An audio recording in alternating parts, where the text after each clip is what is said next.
Hello, and welcome to Scaling Enterprise Agility, a podcast all about how businesses can be really intentional about their ways of working and be more responsive to what's going on in the market.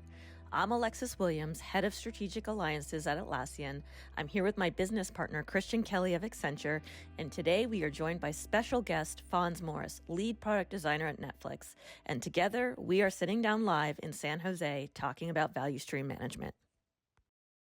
So being a New Yorker, I have no problem with like riding the train. I'm all about public transportation. But once my last startup didn't make it, in January of 2018, I told my wife, I was like, man, I just don't know if the East Coast is doing it for me no more. I think I need to get out to the West. I already had plans of moving to the West Coast, but I had a daughter, and because my family's East Coast centered, I wanted my daughter to know everybody, so I kind of put my California dreams on hold for 3 years. Once this came back around, I was like, I think it's time to get out to the Bay, but I also knew that there was this design, product, tech, culture, environment, community that I wanted to really be a part of. I was hungry for that. I couldn't find it as much on the East Coast, so got the job at Coursera, amen, relocated my family out to the Bay Area. Fonz is now living in Silicon Valley. And I'm like, wow, we did it. Like, we're out here. So now you know what I got to do is I got to get into this community.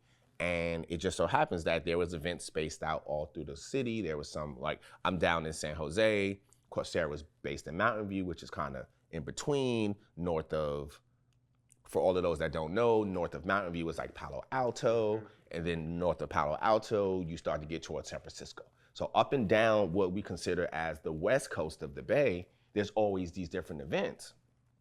Part of my compensation from Coursera was they paid for my Caltrain. So Caltrain is a north and south line. It doesn't go east-west. It doesn't have a bunch of micro stops like the New York transit system. Think of something like the Long Island Railroad if you're in New York. Just think of like stops maybe 5 to 10 miles in between to get you in between each city. And it goes from San Jose is the farthest southern stop. San Francisco is the farthest northern stop. So I would literally get on the train almost 3 to 4 days a week going to events. It didn't matter who was having an event. Slack was having an event. Gusto, a company I never heard of, was having an event. Design System event. Whatever it was, because I had this free train pass with Coursera, I'm going. Yeah. So I'm on the train, zipping up and down. I was on the train so much that the San Francisco people was like, what part of San Fran do you live in? I'm like, I don't live in San Fran. I live in San Jose. Like, so why are you always on the train with us? I'm like, because I'm going north to an event. I'm getting in these design streets. I'm building this community. I'm building this brand. I'm meeting these people. I'm growing my network. So I rode that Caltrain, and I mean, I gotta be honest, sometimes it was brutal. It's a brutal ride all the way back because going north, you could catch the express sometimes on the way back. And remember, I'm going from the farthest northern stop to the farthest southern stop. That's a 2-hour ride local. That's probably 35 stops local.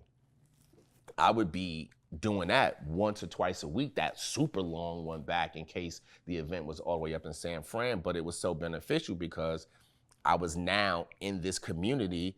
I'm living the dream that I said I wanted when I was sitting in my living room in Philly of like, I just want to be in the Bay. I just want a good job. I want to take care of my family. I want to be at a cool company, and I want to be in this space. And that's exactly what I found myself. So every day that I would even try to get tired and maybe not want to go take an event or something, little Fonz would be on my shoulder like, man, but you got the free train pass, bro. You know, you gotta in New York City, people will go to jail for not having the fare. I got in trouble for not having fare one day. Yeah. So now to think that I have another company paying for my fare, who am I to not take advantage of that? So I rode that train. Y'all made a good idea. I might ride the Caltrain on my 5th year anniversary. I don't ride it anymore because actually Netflix is south of my house, so I couldn't ride the train there. But just for nostalgia's sake, I should probably ride the train. Yeah, you gotta ride that train. But the moral of the story is you gotta get, one, you have to ask the universe for things, and you have to be willing to do what you ask the universe for. And when the universe delivers, you have to receive it, respect it, and utilize it, you know what I mean? And that's why I rode that train. It was a whole thing with it, and it led to me actually getting my job at Netflix as well. Well, I think there's this thing about you that we've learned that I really like, which is you take everything, because I see so many people who take everything as a reason to be upset about the world and what we get. In a lot of companies, people are like, I'm upset about my position. I'm upset we're not moving fast enough. I'm upset, I'm upset, I'm upset. You take everything as there's an opportunity to go do something. I own that. I can change things. I can do things for me. I can do things for my company. I'm a super optimist. It's Yeah, a I'm just a mental super model. optimist. It's a mindset. I mean, I've had a lot of adversity growing up. Yeah. So because I'm still here living and breathing, it's fuel in my tank that will never go out. Like the adversity that I had will never, like that fire won't go out, because it was just like that much adversity that I have an unlimited tank of gas. Like I'm never gonna run out of gas. So when I'm talking with my coworkers or people and they're like, how do you do this? Like you just got back from Asia on Monday and you're doing a podcast on Thursday and you're going to the Middle East next week. And I'm like, yeah, because I got to get out here and, The abundance of the and universe. get it. I got to get it. Like what else am I supposed to do? Like not get it? I don't even know how to not go get it. I don't know how to not be ambitious. I don't know how to take advantage of every opportunity, but I am learning how to take advantage of the right opportunity. So you can have too much on your plate. There's a such thing as that. There is a such thing as spreading yourself thin. Yeah. You do need to come to a point where you start to change maybe what's important to you, or time is your most valuable asset. So I don't have the same time I had back when I was at Coursera, going to these different events every day. So now, do I still go to events? For sure. I just have to be a little more picky about the ones that I go to because I just don't have the time. But the hunger and the want to still be in the community and network and still go to those events, that's never gonna stop. Why would I want to stop being a part of the community? Yeah. Well, and it's also the plus ones that actually fill your cup up. Plus ones, I like those. I forgot that. Versus the minus ones. Yeah, like, those are minus ones. You gotta stay away from the minus yeah, ones. you gotta stay away. No, you gotta stay away from the minus ones because they're all around, and sometimes they disguise themselves as plus ones or just as zeros. It's like no big deal. Come on, just help me move. That was a plus one. Just help me move. Just, just help me move. And then you get there and you're like, so you haven't packed up nothing and you don't have a truck or you don't have a credit card? You don't even have an apartment to move into. So hold on a second. This is not a zero. This is like a negative 500. So you have to be wary of those type of things because depending on how caring or open or giving you are, you can find yourself being pulled in so many directions where I just don't want people to make lateral moves. Like that's another my thing. Just make forward moves, man. Make forward moves. And even if you have to take a couple steps back sometime, that's fine. Just not like this. Not like this, man. Just hopefully just like this. If you have the little steps back, that's fine. The minute you start stepping sideways steps, check yourself and stop and reevaluate, see what's going on. Because if you step too far this way, you still got to step back to keep going forward, depending on how far you stepped outside. So be careful with the minus ones because the more you open yourself up, the more they're going to present themselves. You know what? That's organizationally. There's so many organizationally because they don't prioritize, like to our audience, and you don't have those systems in place for it. They spend a lot more time on minus 500s, right, than going forward. All right, I got something for you. Yeah. Are you going to do you got top 3, top 5 you're going to go after with him? Yeah, all right. So top 3, we're talking a little bit about VSM. Top 3 gotchas in VSM implementations at Netflix that you ran into. I think one would be just really understanding, once again, the importance of the early stages of getting everybody on the same page about what is going on. I almost feel like one of the most important meetings you're gonna have is the kickoff meeting. That's one of the most important meetings of any project because think about it. The kickoff meeting is, okay, this is what we're doing. So if you don't kick that off right, if you don't have your thoughts together, give the right direction, you can already start spiraling from day one. So I would say making sure that you have that, again, that right amount of the right people on the team and the right focus of the team early. Don't wait, we'll figure this out later. No, get all of that figured out now. even before you start diving into the research of this stuff like that, get your team is super critical, and build that culture amongst the team to where like my meetings with my team, we're happy. You wouldn't even, other people come to my meetings and they're like, why does this meeting feel so good? It's like, this doesn't feel like a regular meeting. Right. It's like, set it up that way. Y'all are laughing, everybody's energetic, everybody's can't stop asking questions. It feels like you want to be here. This doesn't feel like the traditional meeting where everybody's on camera. It doesn't feel like the traditional meeting, 3 people on camera, 10 people off, nobody's saying nothing. It's like, why are we even having this meeting? You know what I mean? So I would say that your team, really understanding the importance of team synergy, team alignment. Like another really important one I would say is just the value of clear communication. Like, it's gonna be really hard to get anything done if you don't have that open communication amongst your team, and understanding that it's everybody's job to communicate. It's not PM only or design only or engineering only or design ops only. It's everybody's job to think about how to communicate for the betterment of the team. And then I think another important part is, like I said, is the retros. I think the retros get a bad name. I think the retros are almost looked at as like, oh, what we did wrong, or who's in trouble, or you did this, or you did that. No, it's let's revisit this. Let's highlight the wins. Let's give kudos to each other. Good job, Christian, on this. Alexis, Fonz, great. Now let's get into it. But it's not, Christian, why didn't you? Or Alexis, why didn't you? It's, okay, design, moving forward. Can we meet with you earlier in the process to make sure that we understand this? Engineering, can we get more clarity on scoping of dates? PM, can we be involved in the ideation of these things a little earlier than we were for this project? That's all good feedback that you could get to implement the next project that you have, because you're gonna have another project again, and you want it to be more successful than the last.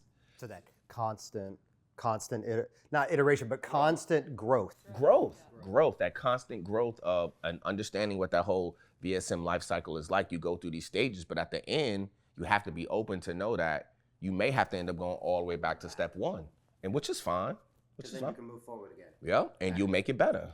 Like, it's all about improvement. I mean, it's all about improvement, and I think it can't happen without the right alignment of the team, the communication of the team, and then the ability to do the retros at the end to learn. Because it's about the learning. It's there to learn and to evolve and to grow. We talk in our business around like blameless retros, so because it can have a negative connotation, but that's really not the intention. I'm so glad you said that, because I didn't even know that you were going to resonate with what I said of the fact that the retro is not about blaming. But it's not about blaming. I check myself for every email, every Slack message, every comment I say. I double think twice, because I never want to come across as if I'm coming at you, because I'm not. It's not your company. It's our company. Your last name's not Netflix, you know what I mean? So why would I make anything be like it was just you? It's always team org focused with my feedback, so that you would never take anything I say personally, because I don't frame it. And my intent is never to blame someone. It's to always solve a solution, no matter what it is.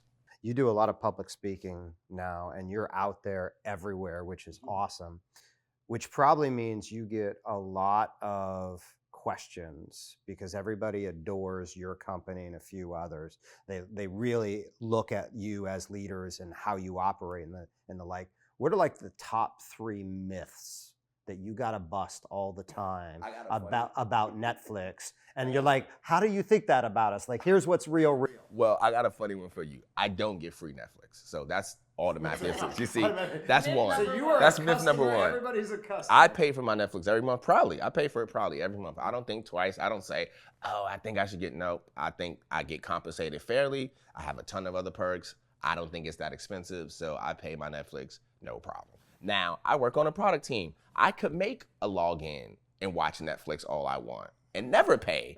But am I gonna exploit and use my power like that? Of course not. So it's not about the why is Netflix charging me? It's the I think it's worth it. Yep. The value. So how more can I show it's worth it? By paying out of my own pocket. Even as a company that I could not pay because I can make a login, I still pay because I think it's worth it. So that's 1. 2, I would think there's a myth that it's like the most cutthroat company to work at. And I think cutthroat is, once again, it's a very subjective, it's an adjective that you personally choose to use. Is it a tough environment? Yes, it has to be. It's Netflix, we're a small team doing gigantic things. And we only hire the best people. That's part of the culture deck. So if you can't work in that kind of environment, you haven't been tricked. We have the culture deck is like famous in the Bay Area. Like, it was one of the most famous documents because it was the one that kind of went against what everybody else thought and did. Some things that were controversial to a lot of other people. Right. And at the end of the day, it was just like mediocre performance will be rewarded with a generous severance. Right. Some people feel like that's too harsh. Is it? It's just saying, if you can't cut it, we're going to make sure that you get compensated well, but maybe this is not the company for you. Yeah. So I think a lot of people think Netflix is super cutthroat, where no, I just think you have to work hard and you can't play. You can't take this as a joke. It's not a joke. It's like, you can't work hard to get into the NBA and then don't go to practice or don't listen to the coach or do what you want. That accountability thing. Because and sports is like a really easy like analogy to understand, because we see it all the time. Entertainment's there. Like, Taylor Swift worked way harder than everybody thinks. It's like, how she worked all that money. You try doing all those damn shows of a show. You try doing all those tours, two-hour shows a night, 50 cities in the United States, and then you go global and do all that stuff. So Taylor Swift has earned that, you know what I mean? And I think that's what it is. That's how I feel at Netflix. I've earned that position, but I have to keep earning it. It's not just like guaranteed, you know what I mean? Keep earning it. I love that. So I would say the second thing is that people think it's super cutthroat. I personally don't think it's cutthroat. I think it's an environment that you have to stay on your P's and Q's because that's expected of you. Mm-hmm. And then third, I would say, this is another good one. This is a great one to close us off with. We don't just pull content because people like it. People are like, why'd you take off my show? It's like, what happened to my favorite show? Why'd you take that off? I hear that all the time. And I tell people, man, that's such a complex answer. So there's many answers to that. One, there's an answer of, people can shop their content wherever they want, and they have licensing deals with us. Maybe you did this show called the Christian and Alexa show, and it did great on Netflix. It did so great. You like, you know what? We about to try to move this to maybe Disney, Apple Plus. Maybe somebody else might want to pay for this. So you did find a better deal, and you moved to another platform, and it looks like, well, Netflix cut the Christian show, and now it's over on Amazon. No, Christian moved his show to the Amazon platform because he got more money for it because Netflix helped it get popular. Or there's times where it's like, hey, you know what? It was only your favorite show. It was only a couple of people's favorite show.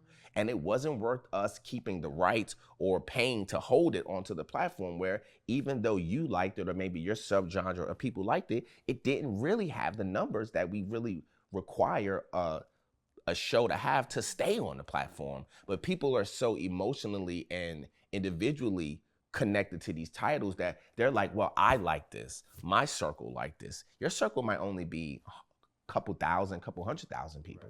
Right. We looking for millions and millions. Yeah. And if these shows aren't doing those numbers, it's just best for us to see if there's another title that could go in that slot.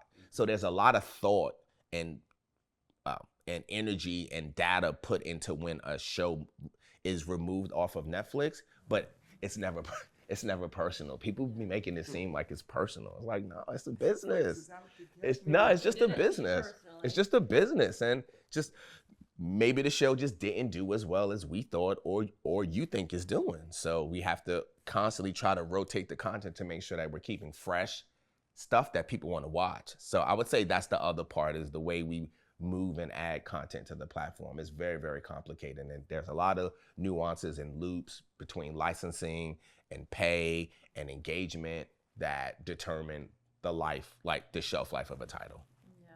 But it's being constantly thought about by super high level professionals, as well as the most complex algorithms that you can think of. I love it. Okay, one last question to close us out. So we were talking a lot yesterday. I'm from New York, as you know, so we have the East Coast background, and obviously in New York, culture is a huge thing. Huge. We know we love our sneakers. Yeah. There was one story you told last night that was super cool. So you came across like a kind of rough time in one of the startups that you were going through, right? And at that time, like you had a nice sneaker collection built up, Crazy. but you had to like sell a pair, right?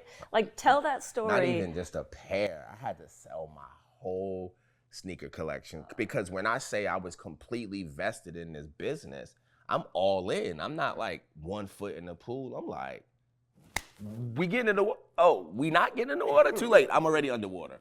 So because that's what I think it takes to be successful. That's why I said I ride a train every day. That's why at Netflix, I don't have a 9 to 5. I'm in it. Either Fonz is in it or he's not.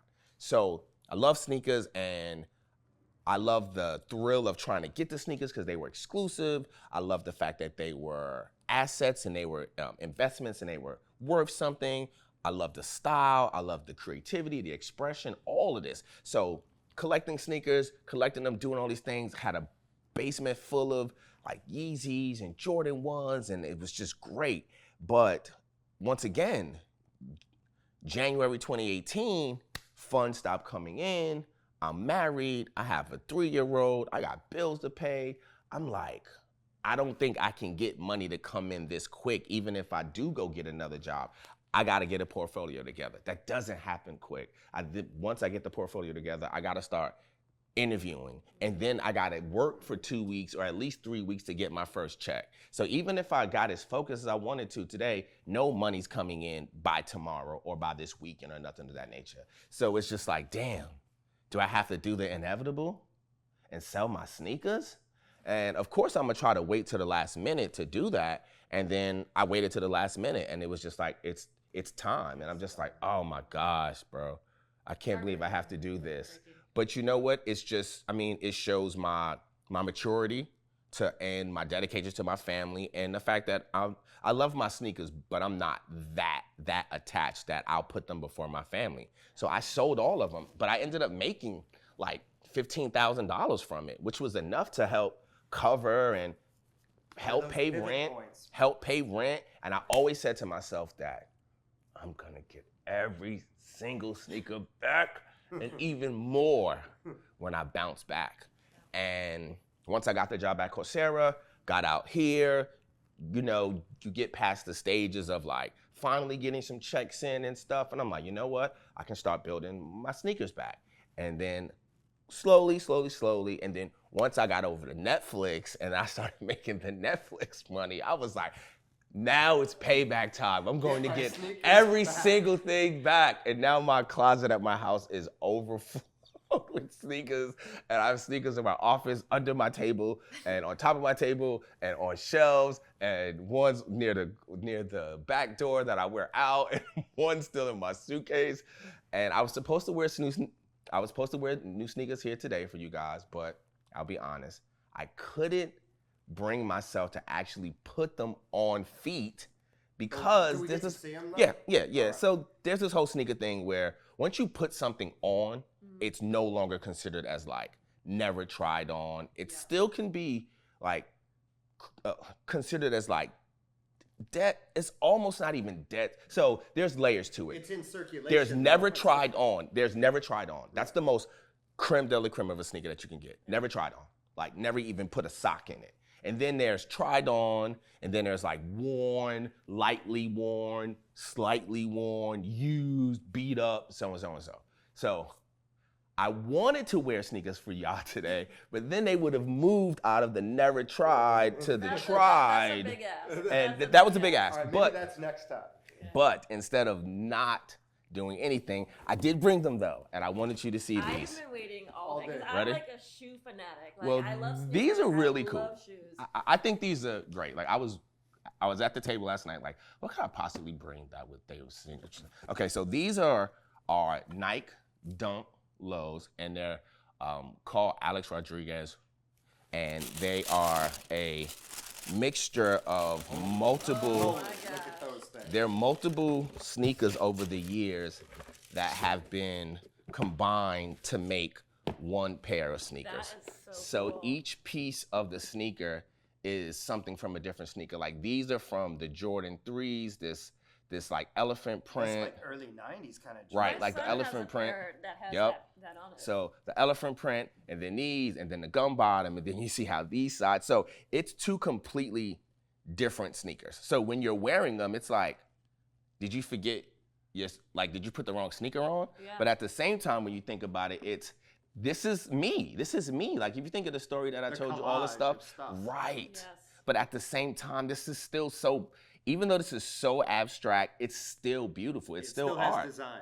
And I love wearing them outside, but you know, look. Are you ever going to wear You're those? never going to wear it. Are you Can I ever touch gonna it? wear- I already have, so, Now you already went down. well, this is my second pair. So I was gonna wear my beat up pair, but Alexis, you said, no, I want to see crispy clean, like the did bottom, see look, that. bottom, not a thing on them. Those So are these are amazing because, like I said, I just think they're so cool.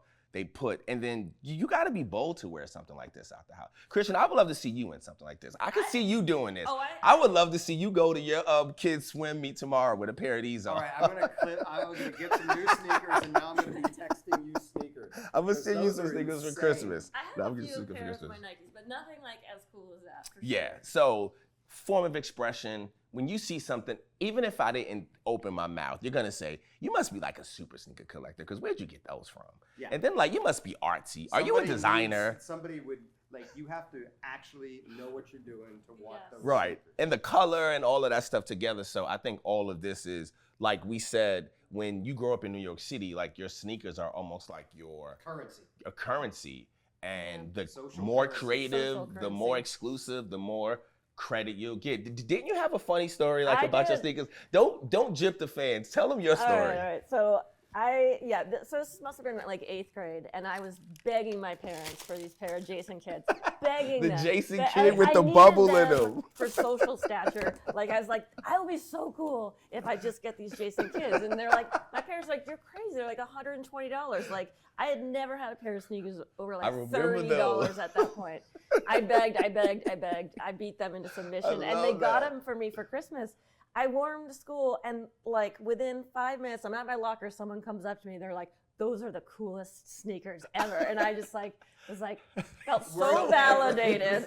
I was like, It's so "They worth like it. me. I'm cool." And you said they never talked to you again. Never. Like the next day, they're like, they never spoke to me. But it didn't But matter. I was cool for a day. That's But they all that knew, mattered. and they knew what was up because you was the girl with the Jason kids. I had the Jason so kids. that still is how it is to this day with these sneakers.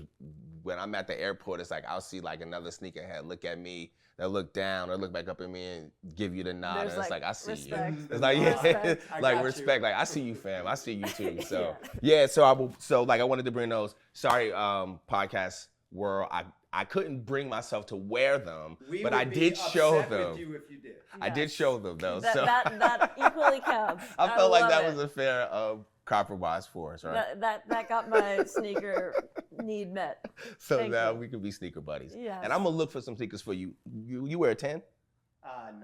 9? Yeah. Like I might have something in my closet for you. I'll see what I can do. What do you think? Are we I'm ready good, to wrap? yeah. This was great. This was so easy. I feel like last night at dinner, you was like, how many people do you think understand what you're talking about? And I wanted to be like 80, 100, everybody. I'm not talking about anything that complex. Yeah. And Christian was like, maybe 20%. And once again, that falls back to me being so humbled and like only 20%. I'm not really talking about nothing that complex. But then when I think about it, I'm like, actually, I am.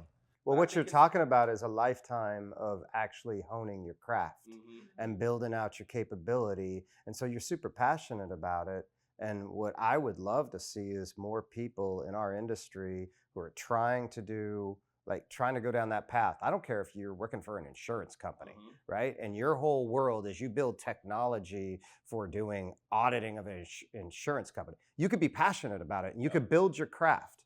And you can be more like how you are, where whatever I'm doing, I'm in and I'm doing that. And so many people sit in the back seat and wait for somebody to tell them that it's time, right? It's like, no, that's the reason why I said that. There's a lot of people who are out there waiting for somebody to give me the magic pill that says, oh, now I can be the best version of me. And it's just this new framework, or it's this new tool, or it's this new thing. And it's actually, no, it's the people. It's doing what you did. It's creating, I'm gonna go there. I'm gonna do the best for my company. And the way we see it is like, you could do that as an individual. You can do that as a team. You could do that as a team of teams. You could do that as a leadership team. And why we do these podcasts is because there's so much like misinformation about what it takes. And when you talk to leaders who have the passion of what they do, there's some patterns there, right? There's the patterns of honing craft. There's the patterns of caring enough about your teammates. So that's, I mean, I just want to thank you. I think this was a great discussion. I mean, this is fantastic. I didn't even know what to expect. Like I said, I pulled up completely. You leaned into us. You didn't even know. I didn't know what. I don't even know what it is, but I'm I'm in. just like, I'm down. It It's sounds all right. great. I'm honored to be on the podcast, but this is fantastic. I'm really excited. I love being a part of the VSM community. I didn't even really know I was. Like I said, I'm just doing my thing at Netflix. I didn't even know that this was actually a bigger framework. And now that I see that it is, it's amazing to know that we're living and breathing this every day, and we're trying to use it. I tried to implement it earlier this morning in the meeting. I'm gonna implement it tonight, tomorrow. It's like it's just a part of it. It's not like a extra layer. It's like ingrained in it. Thank you all for joining us today on our episode of Scaling Enterprise Agility, and thank you to our special guest, Fonz Morris from Netflix, for sharing all your insights.